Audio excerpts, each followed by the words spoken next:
이제 이준규 기자가 분석할 기사 정의당 소식이에요. 네. 사실 요새 뭐 더불어민주당과 국민의힘에 우리 이제 시선이 많이 쏠려 있다 보니까 정의당에는 좀 관심이 떨어졌던 게 사실인데 네네. 이 내용을 준비하셨다고요. 사실 뭐 대선 이후에 뭐 두 당 말고는 뭐 다른 당 어느 당도 좀 이슈가 되지 않고 있으니까 네. 뭐 없는 당인가 싶다가도 가끔 이렇게 소식이 들려오면 좋지 않은 소식이 대부분입니다. 정의당 같은 경우는. 이번 주에 좋지 않은 소식 뭐가 있었던 거예요? 원내대표를 뽑는데 이제 배진규 의원이 선출이 됐어요. 근데 배진규 의원이 원래 내정자가 아니고 내정자란 표현도 웃기죠. 원내대표는 선출하는 거니까 그쵸. 경선을 하는 게 맞는데 생각해보면 6명밖에 없기 때문에 경선을 안 하고 그동안에는 이제 돌아가면서 하자 이런 식으로 운영이 되었었거든요. 그래서 이번 순서가 장혜영 의원이었는데 배진규 의원이 돼서 이게 좀 이게 왜 그렇게 됐지라는 그리고 알고 봤더니 그게 당 내홍이 굉장히 좀 깊어진 상태다. 그런 부분을 좀 분석해 드리려고 합니다. 근데 왜 진짜 5명 의원이 돌아가면서 하는 건데 배진규 의원이 된 거예요? 네. 이게 당 자체가 이제 작고 이제 그 선명성이 굉장히 강한 당이잖아요. 특히 이제 보수당에게 대항하는 그런 당, 그다음에 어떤 가치나든지 이념 이런 부분들도 굉장히 명확하고 그래서 그 외부에 대한 어떤 역량을 집중하기 위해서 내부적으로는 좀 그런 거 이렇게 뭐 다투거나 이러지 말자라는 그런 부분도 있고 그 다음에 이제 이 6분밖에 안 되다 보니까 뭐 당원들이야 당연히 그거보다 많지만 이게 원래 그 경선을 하게 되면은 친소 관계, 그다음에 이해 관계 이런 것이 얽혀가지고 이제 뭐 나 좀 도와줘라 이렇게 하면서 선거 운동이 되는데. 이게 만약에 뭐 2분이 출마한다고 하면 2분이 나머지 4명에 대해서 무슨 로비를 하겠어요. 사실상 로비가 불가능하죠. 그런 것들 때문에 이제 그렇게 하지 않아서 이제 그렇게 돌아가면서 이제 이거를 원내대표를 맡았었는데 문제는 이제 배진규 의원이 이번이 3번째 원내대표거든요. 그 3번째가 이제 그 전 국회 이게 아니라 이번 21대 국회에서만 3번째를 하게 된 겁니다. 이제 3년 정도 사이에 벌써 3번째라고 하면은 다른 의원들이 못한 거잖아요. 그렇죠. 그러니까 첫 번째 21대 국회 열리자마자 선출이 돼서 이제 활동을 하다가 당대표 선거한다고 출마한다고 3개월 만에 그만뒀어요. 중간에 그만둬가지고 이제 강은미 의원이 이제 그 남은 기간 맡아서 하다가 그 다음에 이제 당대표가 이제 안 됐었죠. 김종철 전 대표가 됐다가 그래서 다시 그 다음에 원내대표가 다시 선출이 되고 그 다음에 이제 이은주 의원이 이제 최근 1년 동안 하다가 다시 이번에 장혜영 의원 차례인데 장혜영 의원 안 됩니다. 제가 하고 싶어요. 이렇게 손을 든 거죠. 그렇게 되면은 좀 비판 여론도 많을 것 같은데. 맞습니다. 이제 뭐 특수한 사정이 만약에 있다. 예를 들어서 나머지 의원들이 저는 뭐 개인적인 사정에 있어서 뭐 못하겠어요라고 완전히 손사래를 치거나 아니면 진짜 뭐 할 사람이 없어서. 아니면 뭐 검찰 수사나 재판 받을 수도 있지 않습니까? 의원들이 이제 선거법 위반 이런 혐의로 그런 경우라고 하면은 이해가 될 수 있죠. 근데 그게 아닌 상황인데 처음에 발표로는 되게 자연스럽게 장혜영 의원이 출마 의사를 철회를 했다. 그래서 배진규 의원이 선출이 됐다. 어쩔 수 없이 된 거다. 이렇게 발표를 했는데 근데 알고 봤더니 그게 아니에요. 장 의원이 직접 폭로를 했습니다. 내가 자진 철회를 한 거는 중간 과정이 다 생략됐던 얘기다. 그 과정들을 내가 밝혀줄게 이러면서 이제 변화와 도전의 리더십을 가지고서 해보려고 했는데 그래서 원내 의원들한테 의사를 확인해 보니 그게 전혀 동조가 안 되고 그래서 이런 상태에서 내가 뭐 이런 원내에서의 뭐 여러 가지 신이라든지 이런 부분들이 지켜지지 않고 있는데 내가 해서 뭐 하냐 알아서들 하십시오 이런 식으로 얘기를 했는데 그러다 보니 장혜영 의원이 자진 의사 철회했습니다. 뭐 이렇게 이거를 포장을 한 거다. 깔끔한 자진 철회가 아니네요. 그리고 이제 쉽게 말해서 너 하고 싶은 대로 해. 이거 나간 거는 저게 정말 하고 싶은 대로 하라는 거냐. 그렇지 않지 않습니까? 그런 얘기고. 그다음에 이제 결을 같이 하는 의원이 류호정 의원인데 류호정 의원이 이제 아니 뭐 변화 도전 안 된다. 뭐 이러면은 뭐 잘못된 거 아니냐.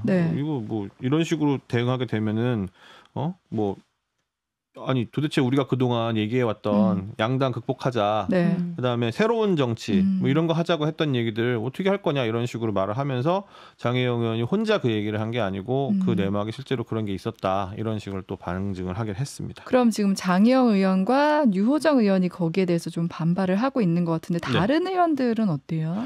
이게 이 부분을 설명해 드리려면 사실 여기서부터 약간 복잡해지는데 정의당 구조에 대해서 좀 알 필요가 좀 있습니다. 정의당이 이제 의석으로는 굉장히 작잖아요. 근데 개파가 굉장히 많습니다.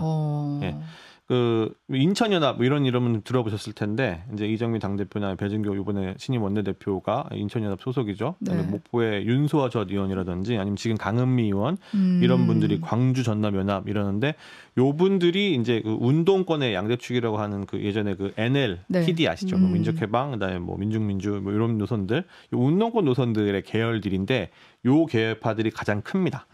그다음에 유시민 전 의원이 이제 중심이었던 국민참여당 계열들이 있었지 않습니까? 네. 예전에 통합 2012년도에 할 때. 그다음에 노회찬, 심상정 이 두 분으로 대표되는 진보신당 예전 계열들이 있고 노동당 계열 있고 또 민주노총 계열 있고 뭐 이렇게 하다 해가지고 당이 굉장히 복잡하게 구성이 돼 있어요. 네. 그리고 2010년대, 2020년대 정의당이 이제 만들어진 이후에도 계속해서 이합 집산을 하면서 뭐 새로 이름들이 많이 생겨가 났는데 네. 그 중에서 뭐 대표적인 게 이제 뭐 전환이라든지 아니면 뭐 청년그룹인 진보 너머, 그다음에 뭐 새로운 진보 이런 등등등의 이름들이 있으면서 뭔가 이제는 단순하게 정의당은 어떤 당이야라고 정의하기 굉장히 어려워진 그런 당이 그러네요. 됐거든요. 그 정의당이라는 뭐 의석수는 적긴 하지만 그 안에 굉장히 많은 계파들이 몰려 있는 네. 거네요. 그래서 이 아까 말씀하신 그 두 분 네. 의원이 어디에 속해 있냐면 지금 세 번째 권력이라는 데를 만들었는데 가장 최근에 만들었습니다. 네. 4월 15일에 발족을 했거든요. 진짜 최근이네요. 네. 네. 그래서 요 세 번째 권력이 대한 어떤 견제가 아니냐 이런 분석이 나오고 있는 세 거죠. 세 번째 권력에 대한 견제가 일어나는 이유가 있을까요? 세 번째 권력, 뭐 두 분도 이제 뭐 정치부 뭐 생활도 하시고 이제 기사도 많이 읽으실 텐데 어떤 느낌 드세요? 정치권에서 세 번째 하면은 대안의 느낌이 들지 않아요? 대안 정당이나 뭐 이런. 뭐 되게 보면은 과거에도 뭐 보수당, 민주당 이제 싸울 때 항상 삼지대 뭐 이런 얘기 하면은 중간지대라든지 합리적이라든지 뭐 이런 걸 좀 상징을 하잖아요. 네. 이제 뭐 그런 거랑 비슷하다고 보시면 될 것 같습니다. 그러니까 산업화 세대 1세대, 네. 그다음에 민주화 세대가 2세대였다면 우리는 그 민주화가 이루어진 정말 그 민주주의 세대다. 예전에 그 선배들이 가지고 있는 그런 낡은 가치관들 그거에서 좀 벗어나고 네. 그다음에 이게 단순하게 정치 세력을 가르는 그런 게 아니라 이건 좀 운동이다, 무브먼트다. 네. 그렇게 해서 그런 것들을 그 채워가는 역할을 하고 싶다. 그러니까 좀 쉽게 말하면은 그 이게 국민의힘 같은 경우 윤석열 대통령이 당선돼서 출범한 이후에 네. 다시 한번 권위주의로 돌아가는 어떤 신권위주의 같은 그런 모습을 보이고 있고 그다음에 민주당 같은 경우도 지난 정권에서는 이제 친문 성향의 지지층들, 네, 그다음에 뭐 서초동에 많이 모였었죠. 그다음에 이번 정권 같은 경우는 개딸이라고 불리는 네. 또 이재명 대표의 지지층들 이런 쪽만 보고 서로 이제 양극화를 나가고 있기 때문에 우리가 알고 있는 흔히 말하는 주류 정치, 네. 뭐 겉으로는 싸워도 속으로는 만나가지고 협의하고 협상하고 해서 정책 통과시키고 하던 그 모습이 실종이 됐는데 그거를 좀 우리가 채워보고 싶다. 네. 예, 그런 얘기를 하면서 이제 뭔가 어떤 기존의 정치 공작이라든지 뭐 이런 것들을 좀 탈피해서 다원성을 좀 우리가 좀 회복을 하고 싶다. 그러니까 내가 너랑 다르다는 건 나도 알아. 하지만 우리가 대화를 해서 하다 보면 뭔가 결론이 도출될 수 있지 않겠니? 이런 식의 움직임을 해서 여든 야든 가리지 않고 네. 뭔가 그런 움직임에 함께하고 싶은 사람들 다 모였으면 좋겠다라고 해서 하는데 대신에 이제 좀 주축 세력들이 젊은 의원들이죠. 네. 30대 의원, 그다음에 뭐 40대 공동위원장 이런 사람들이 모였기 때문에 네.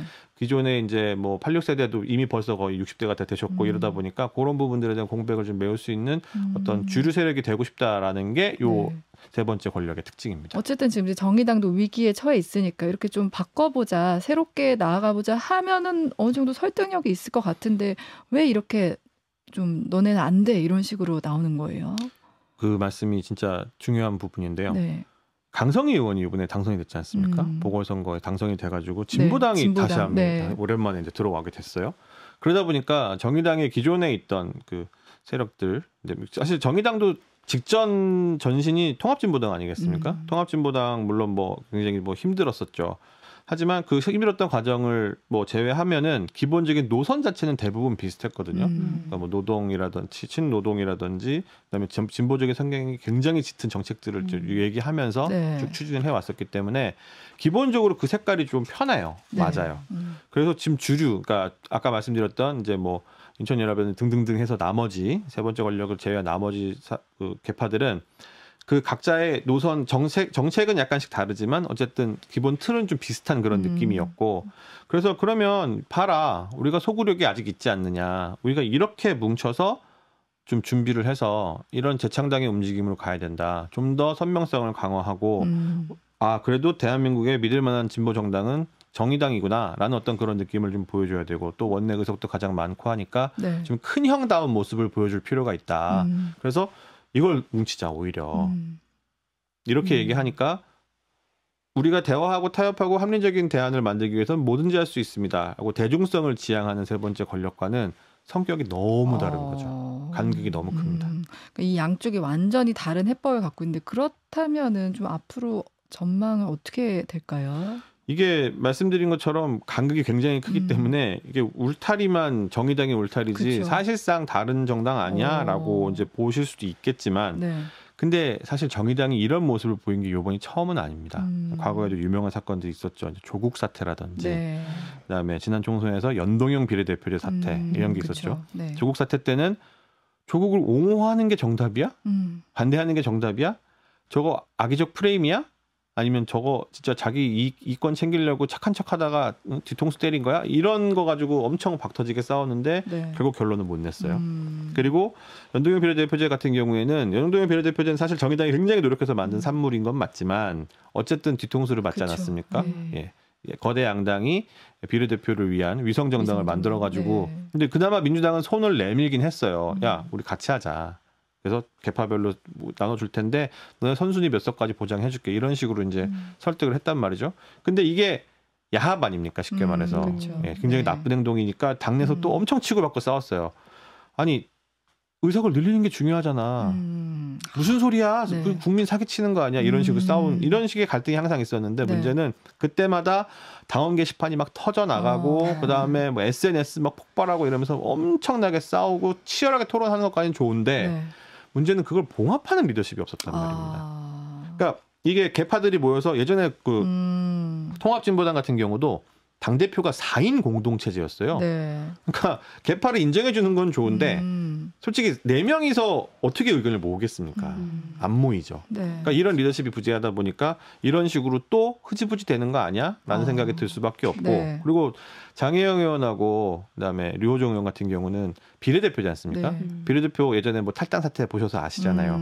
자기가 못하겠어요 라고 탈당을 하는 순간 의원직이 상실이 돼요. 그렇죠. 네. 이게 출당이 아니기 때문에.